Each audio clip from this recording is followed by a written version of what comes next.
Você já parou para pensar como uma simples bola de couro se transformou na maior paixão de uma nação inteira? Como o Brasil se tornou o país do futebol? Essa história é muito mais do que apenas um esporte. É uma saga de superação, identidade e amor que moldou a alma do nosso povo. E hoje, vamos viajar no tempo para desvendar como tudo começou. Prepare-se, porque essa jornada vai te surpreender. Tudo começa em 1894.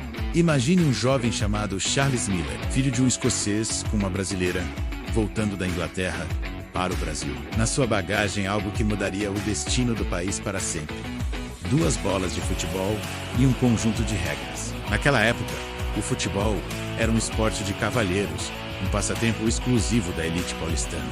As primeiras partidas eram disputadas em clubes fechados, por homens brancos e ricos, que viam o esporte como um símbolo de status e modernidade europeia. Mal sabiam eles que a semente que plantavam estava prestes a florescer de uma forma que nunca poderiam imaginar. O futebol ainda não era do povo, mas as ruas já começavam a observar com curiosidade. Aos poucos, a bola começou a rolar para além dos muros dos clubes da elite. O futebol, com sua simplicidade e magia, começou a cair no gosto das classes trabalhadoras. Marinheiros, operários e a população pobre das cidades começaram a improvisar seus próprios campos, as famosas várzeas, e foi nesse ambiente que a verdadeira revolução aconteceu. Times compostos por jogadores negros, mulatos e operários começaram a surgir, trazendo um novo estilo de jogo, mais criativo, mais gingado. Era o drible, nascendo da necessidade, a malandragem superando a força. Essa transformação não foi fácil. O preconceito era enorme. Os times da elite se recusavam a jogar contra equipes que tivessem jogadores negros ou de origem humilde. O grande ponto de virada veio em 1923, com um time que ousou desafiar o sistema, o Vasco da Gama. Naquele ano, o Vasco, com uma equipe formada majoritariamente por jogadores negros e operários, os famosos camisas negras, conquistou o campeonato carioca de forma avassaladora. Foi um choque para a aristocracia do futebol. Eles não podiam aceitar que um time do povo pudesse ser campeão. A resposta da elite foi criar uma nova liga, exigindo que os clubes tivessem estádios próprios e que seus jogadores fossem profissionais. Uma desculpa para excluir os trabalhadores. Mas a força popular era grande demais para ser contida. A luta do Vasco abriu as portas para a profissionalização e a democratização do futebol brasileiro. O esporte deixava de ser um privilégio de poucos para se tornar um direito de todos. Com o futebol finalmente abraçado pelo povo, o Brasil começou a mostrar seu talento para o mundo. Mas antes da glória veio a dor. A Copa do Mundo de 1950, realizada em casa, a final no Maracanã, contra o Uruguai. O Brasil só precisava de um empate para ser campeão. A festa já estava pronta, mas o impensável aconteceu. A derrota por 2-1, de virada, mergulhou o país em um luto profundo. O Maracanazo, como ficou conhecido, se tornou um trauma nacional, uma ferida aberta na alma brasileira. O cronista Nelson Rodrigues descreveu o sentimento como um complexo de vira-lata. A sensação de que o Brasil não era capaz de vencer, de se impor no cenário mundial. A alegria do futebol parecia ter morrido naquele dia, mas o destino reservava uma redenção épica. E essa redenção tinha nome, sobrenome e um talento divino: Edson Arantes do Nascimento. O Pelé.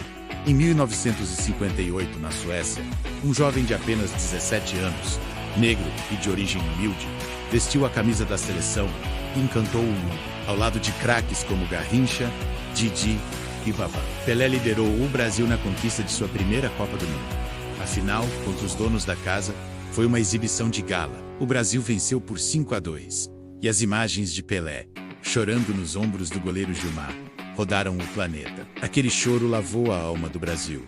O trauma do Maracanazo estava curado. O complexo de vira-lata foi enterrado. Naquele momento, o Brasil não apenas ganhava uma Copa, ele ganhava sua coroa. O título de país do futebol era, finalmente, nosso por direito. A vitória de 58 foi só o começo de uma era dourada. O futebol se consolidou como a grande paixão nacional. A camisa amarela, que antes era vista como amaldiçoada, após a derrota de 50, renasceu como um manto sagrado, um símbolo de orgulho e identidade. Ela passou a representar a criatividade, a alegria e a diversidade do povo brasileiro. As conquistas seguintes, M62 e 70, com o tricampeonato, elevaram o futebol brasileiro a um patamar mítico. O esporte se entrelaçou de tal forma com a cultura que se tornou impossível separar um do outro. O futebol estava na música de Jorge Benjor, na poesia de Drummond nas crônicas de Nelson Rodrigues. Essa paixão transborda para o dia a dia. É a criança jogando descalça com uma bola de meia na rua. É o pai ensinando o filho a chutar. É a vizinhança que para em dia de jogo importante. É o grito de gol que ecoa por quarteirões inteiros. É a rivalidade saudável entre amigos que torcem para times diferentes. É a emoção de ir ao estádio, de cantar o hino do seu time, de sentir a arquibancada vibrar como um só coração. O futebol no Brasil é mais do que um jogo de 90 minutos. É um ritual sagrado, uma herança cultural passada de geração em geração. Olhando para trás, a jornada do futebol no Brasil é um espelho da nossa própria história como nação.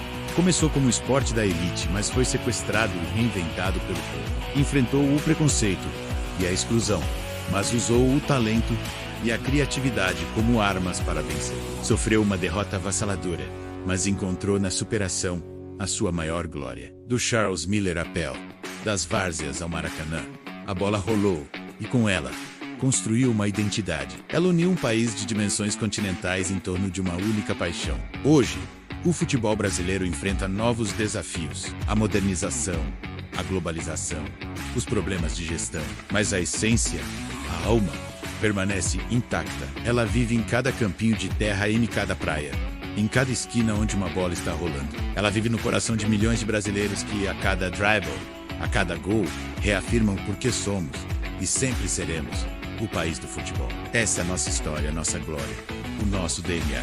E aí, gostou de conhecer essa história incrível? O futebol é realmente muito mais do que parece. Se você também é apaixonado por esse esporte e pelas histórias que ele conta, não se esqueça de deixar o seu like, se inscrever no canal e ativar o sininho para não perder os próximos vídeos. E me conta aí nos comentários, qual é o seu momento mais marcante na história do futebol brasileiro? Vou adorar ler a sua resposta. Muito obrigado por assistir e até a próxima.